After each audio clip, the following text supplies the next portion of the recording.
శ్రీ మాత్రే నమః. అందరికీ నమస్కారం అండి. అందరూ ఎలా ఉన్నారు? నేనైతే చాలా బాగున్నాను. మీ అందరూ కూడా బాగుండాలని, అష్టైశ్వర్యాలతో తులతూగాలని వారాహి అమ్మని మనస్ఫూర్తిగా కోరుకుంటున్నాను. ఈరోజైతే మరొక పవర్ఫుల్ మంత్రంతో మీ అందరికీ తెలియచేయాలని వచ్చానండి. వీడియోలోకి వెళ్ళే ముందుగా చిన్న రిక్వెస్ట్, వీడియో నచ్చితే మాత్రం ప్లీజ్ లైక్ చేసి సపోర్ట్ చేయండి. అలాగే వీడియోకి ఒక హైప్ అనేది ఇచ్చి మన ఛానల్ని కొద్దిగా ఎంకరేజ్ చేయండి. ఈరోజు చెప్పబోయేటువంటి ఈ యొక్క మంత్రం వచ్చేసి మోస్ట్ పవర్ఫుల్ వశీకరణ మంత్రము.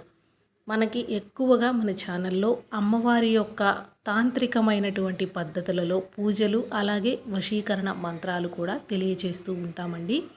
ఎవరికైనా ఏదైనా వశీకరణ కావాలి అనుకుంటే కనుక మన ఛానల్లో కమ్యూనిటీ పోస్ట్లో అలాగే షార్ట్స్లో ఒక గురువుగారి నెంబర్ అనేది ఇవ్వటం జరిగింది. ఈ గురువుగారు నిత్యం అమ్మవారి పూజలు చేస్తూ ఉంటారు. ఒక్కసారి గురువుగారిని కాంటాక్ట్ అయితే మీకు ఎలాంటి వశీకరణ అయినా కూడా తెలియజేస్తారనమాట.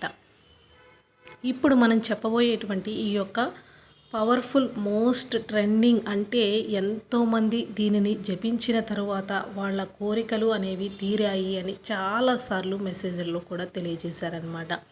అంతటి పవర్ఫుల్ వశీకరణ మంత్రము. 27 సార్లు కనుక మీరు ఈ మంత్రాన్ని జపించారు అంటే 28వ నిమిషంలో మీరు కోరుకున్నటువంటి వ్యక్తి మీ వశం అయ్యేటువంటి పవర్ఫుల్ మంత్రం అని చెప్పుకోవచ్చు. ఈ మంత్రం ఏ సమయంలో ఏ రోజున ఎన్నిసార్లు జపించవలసి ఉంటుంది అనేటువంటి పూర్తి విషయాల గురించి వీడియోలో క్లియర్గా తెలియజేస్తాను. వీడియో మాత్రం స్కిప్ చేయకుండా చూడండి. చాలామంది నేను ప్రతిదీ తెలియచేసినా కూడా మళ్ళీ ప్రశ్నలు అడుగుతూ ఉన్నారు. మీరు వీడియో పూర్తిగా చూసినట్లయితే కనుక ఎలాంటి సందేహాలు రావన్నమాట. అయితే ఇది ఎవరి కోసం జపించవలసి ఉంటుంది అంటే కనుక భార్య భర్తల కోసం, ముఖ్యంగా చాలామంది ప్రస్తుతం ఉన్నటువంటి రోజులలో ఒకరి పట్ల ఒకరికి అవగాహన లేక చిన్న చిన్న మనస్పర్ధలకే దూరమైపోయి విడిపోతూ ఉన్నారు. చాలా సందర్భాలలో విడాకులు తీసుకునే వరకు కూడా వెళుతూ ఉన్నారు. అంటే అలాంటి పరిస్థితుల్లో ఉన్నవారు తిరిగి కలుసుకోవాలి అనుకున్నా కానీ, లేదంటే ఒకరి మీద ఒకరికి ప్రేమ ఉన్నా కూడా బయటపడలేక బాధపడుతూ ఉన్నట్లయితే కనుక ఈ మంత్రాన్ని జపించినా కూడా ఆ వెదుట వ్యక్తి యొక్క మనస్సు అనేది మారటం వలన కూడా మీ కోరిక అనేది తీరుతుందన్నమాట. అంటే ఇంతకు ముందులాగా మీరు కలిసి ఉండి అన్యోన్యమైనటువంటి దాంపత్యంతో జీవించేలాగా ఈ మంత్రం పనిచేస్తుంది. అలాగే విడిపోయినటువంటి, ప్రేమించుకొని దూరంగా ఉన్నటువంటి, ఇష్టపడినటువంటి వ్యక్తుల కోసం మీరు ఈ యొక్క మంత్రాన్ని జపించవచ్చు. అయితే మీరు ఈ మంత్రాన్ని చెడుగా వేరొకరి జీవితాల్లో నాశనం కోసం మాత్రం అస్సలు జపించవద్దండి. పాజిటివ్నెస్ తోటి మీ కోరిక తీరటం కోసం మాత్రమే, మీ జీవితంలో సంతోషం కోసం మాత్రమే జపించండి. అద్భుతమైనటువంటి ఫలితం కలుగుతుంది. చెడుగా కోరుకున్నా కూడా దానికి ఫలితం అనేది రాకపోవచ్చు.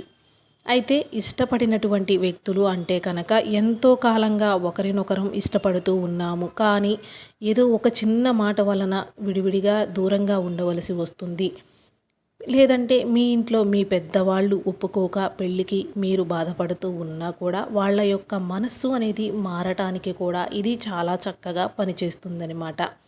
అయితే ఈ మంత్రాన్ని ఖచ్చితంగా 27 సార్లు జపించవలసి ఉంటుంది.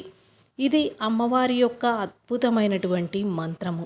ముఖ్యంగా అమ్మవారి యొక్క మంత్రాలు మనం చాలా వీడియోల్లో చెప్పుకున్న విధంగా అయితే మాత్రం మంగళవారం, శుక్రవారం రోజుల్లో అమ్మవారికి ఇష్టమైనటువంటి రోజులు. అలాగే తిథులు చూసుకున్నా కూడా పంచమి తిథి, ఏకాదశి ఇట్లాంటి అష్టమి తిథులలో అమ్మవారికి ఎంతో ప్రీతికరమైనటువంటి తిథులన్నమాట.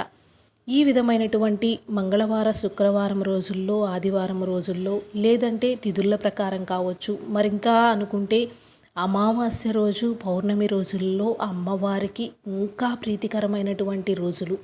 అమావాస్య రోజు జపించినట్లయితే ఇంకా మీరు కోరుకున్న కోరిక తీరలేదు అనేటువంటి మాట కూడా రాకుండా చేసేలాగా అద్భుతమైనటువంటి 100కి 1000% ఫలితాన్నిచ్చేటువంటి మంత్రం అన్నమాట. మీ మనసులో ఉన్నటువంటి, మీరు ఇష్టపడినటువంటి మీ భార్య లేక భర్త కోసం అద్భుతమైనటువంటి ఫలితం అనేది మీకు ఈ యొక్క మంత్రం ద్వారా రాబోతూ ఉంది. దానికోసం ఏం చేస్తారు అంటే కనుక చక్కగా ఏదైనా ఒక మంగళవారం రోజో, అమావాస్య రోజునో మీరు ఈ మంత్రాన్ని సాయంత్రం వేళ పడుకోబోయే ముందుగా జపించుకోండి. పడుకోబోయే ముందుగా అంటే ఇంకా మీరు స్నానం అనేది ఆచరించి ఇంకా ఏమి పనులు చేయటం లేదు, నిద్రకి ఉపక్రమిస్తున్నాము అనుకున్నప్పుడు చక్కగా ఒక ప్రశాంతమైనటువంటి ఒక ప్రదేశంలో కూర్చోండి. అంటే ఎలాంటి డిస్టర్బెన్స్లు లేకుండా, ఎలాంటి శబ్దాలు, మీ మైండ్లో ఎలాంటి ఆలోచనలు అనేటువంటివి రాకుండా చేసుకోండి. లేదు మాకు ఇంకా అవకాశం ఉంది, మేము చేయగలము అనుకున్న వాళ్ళైతే సంధ్యా సమయంలో అయినా చేసుకోవచ్చు. చక్కగా అమ్మవారి యొక్క పూజ చేసుకొని అమ్మవారిని మనస్సులో ధ్యానించుకుంటూ మీ సమస్య, మీ కోరిక ఏదైతే ఉందో ఆ తల్లికి చెప్పుకున్న తర్వాత ఈ యొక్క మంత్రాన్ని మీరు 27 సార్లు జపించండి. రాత్రి నిద్రించే ముందు 10 గంటల సమయంలో అయినా జపించుకోవచ్చు, సంధ్యా సమయంలో అయినా జపించుకోవచ్చు. మాకు ఈ 2 సమయాలు అస్సలు కుదరవు అనుకున్న వాళ్ళు ఉదయం పూట బ్రహ్మ ముహూర్తంలో 27 సార్లు జపించండి. ఇంకా ఈ సమయానికి మించినటువంటి అద్భుతమైనటువంటి సమయం అనేది రోజులో మనకి ఏ సమయము కూడా ఉండదన్నమాట. ఎప్పుడైనా సరే మనం బ్రహ్మముహూర్త సమయంలో చేసేటువంటి పూజలకి, మంత్రబలాలకి, మంత్రోచ్చారణలకి వచ్చేటువంటి ఫలితం అనేది మనకి చాలా అద్భుతమైనటువంటిది. కాబట్టి ఉదయం పూట బ్రహ్మముహూర్త సమయంలో కూడా జపించుకోవచ్చు. ఇట్లా మీ మనసులో ఉన్నటువంటి వ్యక్తి ఎవరైతే ఉన్నారో వారి పేరు అనేది చెప్పుకొని వారితో మీరు కలిసి ఉండాలి. అంటే ఇంతకు ముందులాగా మా జీవితం సంతోషంగా మారాలి, లేదంటే మీరు ఇష్టపడుతున్నటువంటి వ్యక్తి మిమ్మల్ని కూడా ఇష్టపడాలి, వారు మీపై చక్కగా ప్రేమను చూపించాలి, మీరు ఎంతో సంతోషంగా ఉండాలి అని మళ్ళీ ఒకసారి మీ మైండ్లో రివైండ్ చేసుకుంటూ ఆ అమ్మవారిని మనస్సులో వేడుకుంటూ, భార్యాభర్తలైతే కనుక మా పిల్లలతో మా జీవితం సంతోషంగా గడిచిపోవాలి, తిరిగి మేము మళ్ళీ అన్యోన్యమైనటువంటి దాంపత్యంలో ఉండాలి అని అమ్మవారిని మనస్సులో కోరుకోండి. అలా కోరుకున్న తర్వాత ఇప్పుడు స్క్రీన్ పైన ఇస్తున్నటువంటి ఈ యొక్క మంత్రాన్ని 27 సార్లు జపించండి. మంత్రం వచ్చేసి ఓం హ్రీం రతిప్రియాయై నమః. ఓం హ్రీం రతిప్రియాయై నమః. ఈ మంత్రాన్ని మీరు 27 సార్లు కనుక జపించినట్లయితే 28వ నిమిషంలోనే మీరు కోరుకున్నటువంటి అవతల వ్యక్తి వద్ద నుంచి ఏదైనా ఒక ఫోన్ కాల్ రూపంలో కావచ్చు, మెసేజ్ రూపంలో కావచ్చు, వారి వద్ద నుంచి ఎలాంటి సందేశమైనా సరే మీకు వచ్చి తీరుతుంది. అయితే ఎవరైతే పూర్తి నమ్మకముతో, విశ్వాసముతో అమ్మ మీద ధ్యానం ఉంచి ఆ అమ్మని మనస్సులో వేడుకుంటూ మంత్రాన్ని జపిస్తారో వారికి అద్భుతమైనటువంటి ఫలితం కలుగుతుంది. ఈ మంత్రాన్ని జపించాలి అనుకున్న వాళ్ళు 100కి 99% నాన్ వెజ్ అనేది తిని ఉండకుండా, అలాగే పీరియడ్ సమయంలో ఉన్నప్పుడు కానీ ఈ మంత్రాన్ని జపించకూడదు. ఎందుకంటే ఇది అమ్మవారి యొక్క బీజాక్షరాలు. ఓం హ్రీం అనేటువంటి బీజాక్షరాలని కలుపుకొని ఉన్నటువంటి మంత్రాన్ని మనం కొన్ని సందర్భాలలో జపించకుండా ఉండటం వలన అద్భుతమైనటువంటి ఫలితాలు కలుగుతాయి. అందరికీ ముఖ్యంగా మళ్ళీ చెప్తున్నానండి, వీడియో మీరు చివరి వరకు చూస్తేనే ఎలాంటి నియమాలు పాటించాలి అనేది తెలుస్తుంది. కాబట్టి ఇలాంటి పరిస్థితుల్లో ఉన్నప్పుడు ఖచ్చితంగా మంత్రాన్ని జపించకూడదు. మీరు ఇంకా చాలా దూరంలో ఉన్నారు, ఆ వ్యక్తి మిమ్మల్ని చేరుకోవటానికి ఇంకా సమయం పడుతుంది అనుకున్నప్పుడు కంటిన్యూస్గా ఒక 3 రోజుల పాటు అయినా సరే మంత్రాన్ని జపించుకోండి.